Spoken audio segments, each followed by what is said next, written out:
हम सोचते हैं अरे राम मोहम्मद और ईसा मसीह एक ही तो हैं, जो बात बाइबल कहती है वही कुरान कहती है, जो कुरान कहती है वही गीता कहती है, जो गीता कहती है वही तो सब कहते हैं।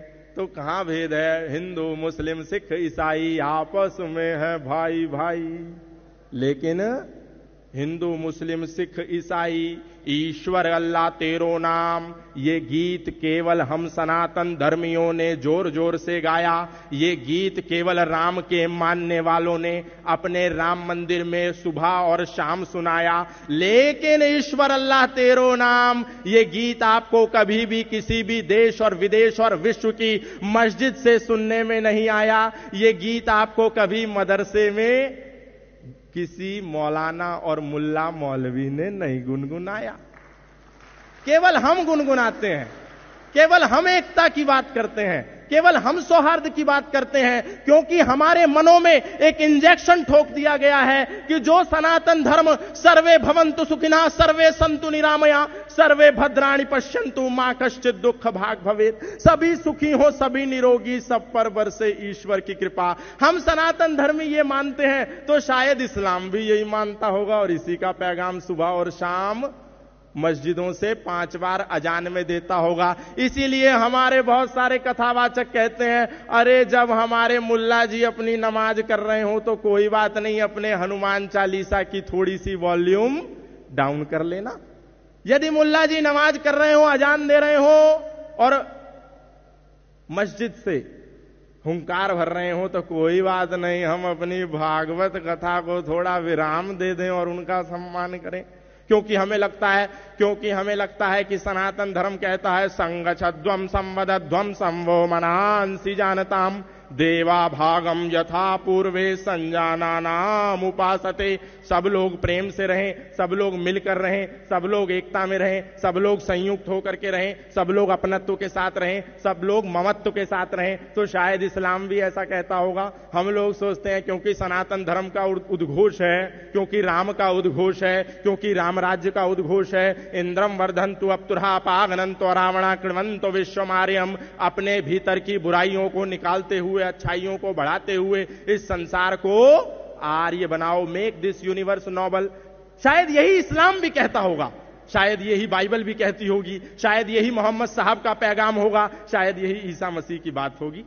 और इसी कंफ्यूजन में हम लोग भटक जाते हैं और भ्रमित हो जाते हैं और उनके चाकुओं की, उनके तलवारों की भेंट चढ़ जाते हैं। हमको लगता है कि जैसे हम लोग कहते हैं अयम निजः परो वैति गणनाम लघु चेतसाम उदार चरिता नाम तो वसुधैव कुटुंबकम, जो मर्यादा पुरुषोत्तम श्री राम का मुख्य उद्घोष है कि अयम निजः परो वैति, ये छोटा, ये बड़ा, ये ऊंचा, ये नीचा, ये अपना, ये पराया, ये गोरा, ये काला, ये अमीर और ये गरीब, ये दुर्भावना है, ये सोच संकुचित मानसिकता वाले लोगों की है। इसीलिए तुम पूरी वसुधा को अपना परिवार मानो। मर्यादा पुरुषोत्तम श्री राम का ये मुख्य उद्घोष है, राम राज्य का ये मुख्य उद्घोष है। हमको लगता है शायद अल्लाह ताला का भी ये उद्घोष होगा और इसीलिए हम मूर्खतापूर्ण हरे कृष्णा हरे रामा हरे कृष्णा हरे रामा इसके साथ साथ बोलते हैं अली मौला अली मौला अली मौला अली मौला अली मौला अली मौला अली मौला अली। कहां? मस्जिद में नहीं, किसी मिंबर पे नहीं, किसी मीनार में नहीं, किसी मदरसे में नहीं, अपने सनातन धर्म की सबसे ऊंची पीठ राम कथा की व्यास पीठ से बैठ करके हमारे सनातन धर्मी, हमारे कथावाचक, हमारे धर्मगुरु इस बात को कहते हैं और हम उनकी इस बात को सुन करके न केवल ताली बजाते हैं बल्कि उनकी कथा करने के बाद उनकी पॉकेट में 4 करोड़ रुपए डाल करके बोलते हैं वाह बापूजी आपने कितनी बढ़िया कथा सुनाई, हमारे तो रोम रोम में ऊर्जा का संचार हो गया। सोचिए हम लोग अपनी जड़ें खोद रहे हैं कि नहीं। और ये धर्मगुरु, ये तथाकथित आचार्य, ये तथाकथित भगवादारी हम लोगों को बेवकूफ बना रहे हैं कि नहीं। जो सच्चे भगवादारी हैं उनका सम्मान हमें सबको करना है, ये बात याद रखनी है। लेकिन जो नकली है, जो फर्जी है, हमको भ्रमित करने का कार्य कर रहे हैं, उस पर सावधान होना है। अच्छा, इन लोगों के असत्य बताने के कारण हम लोग राम राज्य, किंगडम ऑफ इस्लाम और किंगडम ऑफ गॉड को एक ही समझते हैं, इस्लामिक स्टेट को भी वही समझते हैं और वही समझते हैं। लेकिन हम कभी भी इनसे पूछते नहीं, अरे भैया जिस अजान को तुम रोकने को कह रहे हो वो मुल्ला जी क्या बोल रहा है 5 समय, उसका अर्थ तो बताओ। क्योंकि हमको लगता है जैसे हम मंदिर में खड़े होकर के बोलते हैं ओम भूर्भुवः स्वः तत्सवितुर्वरेण्यं भर्गो देवस्य धीमहि धियो यो नः प्रचोदयात्, हम उस प्राण स्वरूप दुख नाशक सुख स्वरूप श्रेष्ठ तेजस्वी पाप नाशक देव स्वरूप परमात्मा को अपनी अंतरात्मा में धारण करें। वह परमात्मा हमारी बुद्धि को सन्मार्ग की ओर प्रेरित करे। May almighty illuminate our intellect towards the righteous path. शायद मुल्ला जी जो 5 समय बोल रहे हैं उसका भी यही अर्थ होगा कि हे मोहम्मद साहब, हे अल्लाह ताला, हम सब सुखी से रहे, हम सब एक रहे, हम सब मिलके रहे। शायद ये होगा, इसीलिए हम भ्रमित हो जाते हैं। लेकिन हम नहीं सोचते कि वो बोल क्या रहे हैं। ला इलाहा इल्लल्लाह मुहम्मदुर रसूलुल्लाह, अशहदु अल्ला इलाहा इल्लल्लाह हुआ, अशहदु अन मुहम्मदन अब्दुहु व रसूलुहु। हमें लगता है हमारा जैसा गायत्री मंत्र है, हमारी जैसी ईश्वर स्तुति प्रार्थना उपासना है, वैसे ही वो लोग भी बोल रहे होंगे। लेकिन नहीं, सावधान सनातन धर्मियों, वो दिन में 5 बार तुमको चेतावनी देते हैं कि अल्लाह के सिवा कोई इबादत करने योग्य नहीं है और मोहम्मद के सिवा कोई रसूल नहीं है।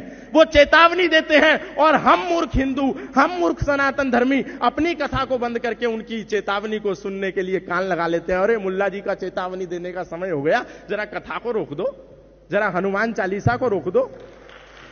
और ना केवल वो चेतावनी देते हैं तुम्हें, बल्कि जब तुम मर्यादा पुरुषोत्तम श्री राम की रामनवमी जन्मोत्सव आने पर अपने सनातनी भाइयों का संगठन करके समूह बना करके सड़कों पर शोभा यात्रा लेकर के निकलते हो, तो तुम्हारे ऊपर पत्थर बरसा करके ये कहते हैं कि हम तो तुम्हें दिन में 5 बार चेतावनी दे रहे थे कि अल्लाह के सिवा कोई इबादत करने योग्य नहीं है और मोहम्मद के सिवा कोई रसूल नहीं है। तुमने नहीं माना तो हम क्या करें? तुम तो सुन रहे थे। अब लो आंसू गैस के गोले मस्जिदों के ऊपर से, मदरसों के ऊपर से, मिंबर और मीनारों के ऊपर से तुम पर बरसाए जाते हैं, तुम पर पत्थरबाजी होती है और फिर भी तुम नहीं सुधरते और कहते हो ईश्वर अल्लाह तेरो नाम सबको सन्मति दे भगवान। अब सनातन धर्मियों का क्या होगा? अरे कौन बचाएगा तुमको? तुम्हारे अस्तित्व पर संकट है। तुम्हारी भूल है कि तुम वेद को, उपनिषद को, दर्शन को, गीता, महाभारत और रामायण को कुरान की श्रृंखला में ला करके खड़ा करते हो और बार बार कहते हो कि जो कुरान कहती है वही गीता में योगेश्वर श्री कृष्ण कहते हैं। अरे सावधान हो जाओ सनातन धर्मियों और पढ़ो अपनी गीता को, पढ़ो अपने उपनिषदों को, पढ़ो अपने वेदों को, पढ़ो अपने मनुस्मृति को, पढ़ो अपनी रामायण को और पढ़ो उनकी कुरान को, पढ़ो उनकी हदीसों को, ताकि तुमको पता चले कि धर्म क्या है और अधर्म क्या है, ताकि हम लोगों को पता चले सत्य क्या है और असत्य क्या है। हमको पता नहीं चलता, हमें लगता है मुल्ला जी मस्जिद में, मदरसे में कीर्तन कर रहे हैं।